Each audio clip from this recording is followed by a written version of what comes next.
How you doing, YouTube? Welcome to another episode of Binder Blunders. We will do anything for a like. Anything. Alright. Here you go. You first. You serious? Remember, one quick motion. Are you sure? One quick motion. I do it all the time. Piece of cake.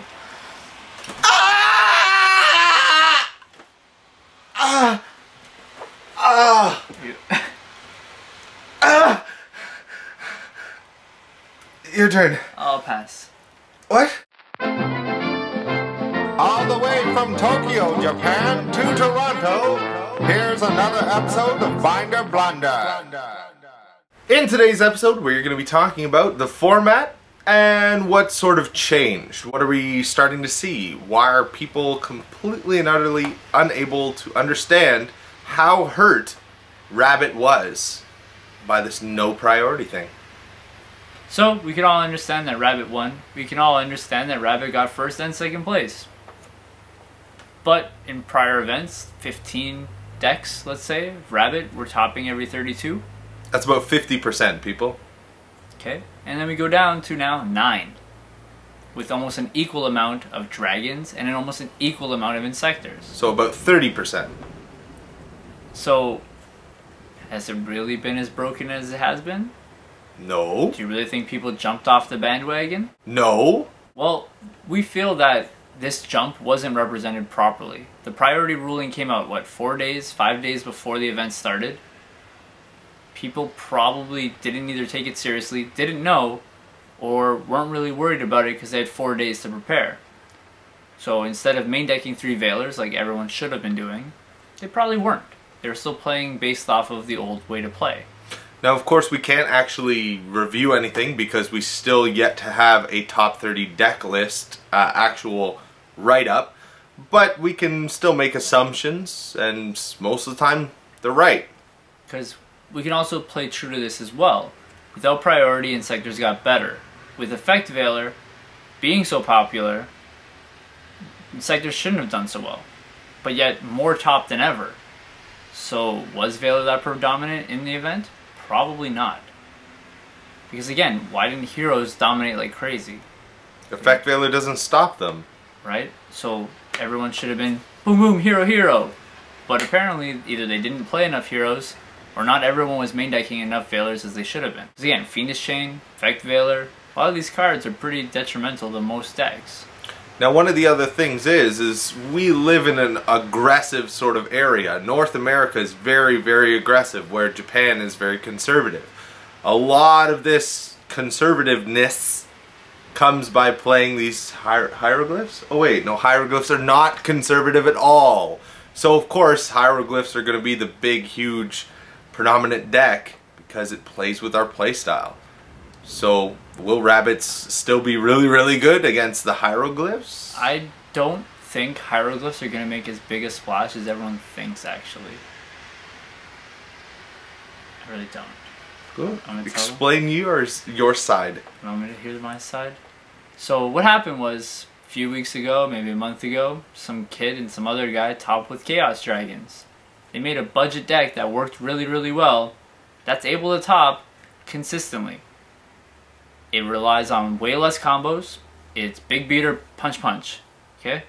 Special summons like crazy, and it's exactly what a deck should do. Aggressive, pumps out monsters, and attacks for game. Now what do Hieroglyph Dragons do? Aggressive, combos, and attacks for game. But their combos are far more complicated. You need to open broken a majority of the time to even get off the combos properly. And it requires a lot of money investment just to make the deck, just to make it playable. We're not even sure if it can top or win. It's all assumption. In my opinion, hieroglyphs are going to be the next big thing, which means every single person is going to have it, every single person is going to want it, every single person who's good is going to follow every single other person, net decking and playing exactly what everyone else plays, and the good players are going to win because they're good, and that's the deck that they're playing, well, not because they're actually good. If we do a parallel here and talk about the broken Dark World deck that came out, and how everyone jumped on the bandwagon, so everyone also side decked 15 cards to beat it, And then the deck flopped and no one ever played it again until a year later when someone finally wins with it. And then what happens? Falls off the map all over again. Because everyone starts siding for it. Exactly, because they're scared again. So what can we judge by this? Everyone's going to side deck to beat Hieroglyphs, which also beats Chaos Dragon, which also helps beating Dino Rabbit, which also beats all three.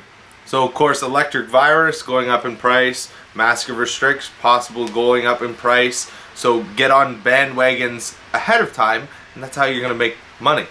Remember, Victoria is not a bad card, and especially if you're playing a dragon deck and you want to steal your opponent's dragons, like Red Eye's Darkness Metal, probably going to be helpful. Same thing with Electric Virus. You can steal the Lagia, you can steal your Red Eye's Darkness Metal dragon, you can steal like all these hieroglyphs. And then you banish them and special summon your own Red Eyes. And they go, uh-oh.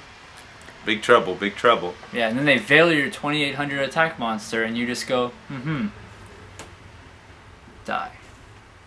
Hopefully we can actually get a lot of budget decks coming out of the woodworks with this no priority thing. There is a lot of open doors that people need to investigate, invest in. What he's implying is that we've been working on multiple decks that we want to share with you guys, and over the course of the next few weeks we'll post up all of them, give you thorough understandings of how the deck works, why it's good, and what you can expect from it.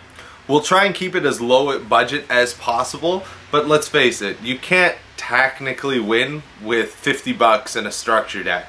What we'd like to do at this point is to reach out to all of our fans that are in the Greater Toronto area or even plan to come to the Greater Toronto area for a holiday and they want to play Yu-Gi-Oh! At a very good store. We want to shout out Teddy and me in Brampton. In the description below, we actually have their link to the Facebook page. They have consistent deals up, they have consistent product up, they have consistent tournaments up. Which means you could possibly win cards, you could possibly win cash, big tournament, big prizes, big everything. They don't only host Yu-Gi-Oh! They host Magic, Naruto, WoW, and Vanguard. And Hero Clicks. Jesus Christ, they take everything. So if you're interested, they do a majority of these every day. They have about 3 tournaments running for each game, let's say. And they have a decent showing.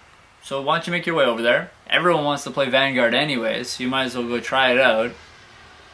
One of the good things about this place is there is actually quite a number of food options as well. Let's face it, a lot of people want to eat during the tournament or at the tournament, and they allow that in the actual store. So it's a really good idea to come on down, spend the entire day.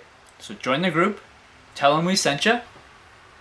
Underworld 6667 and Draco DMD sent me.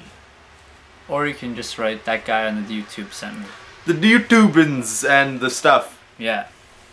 And, well, don't forget, you could also mention not to make those binder blunders.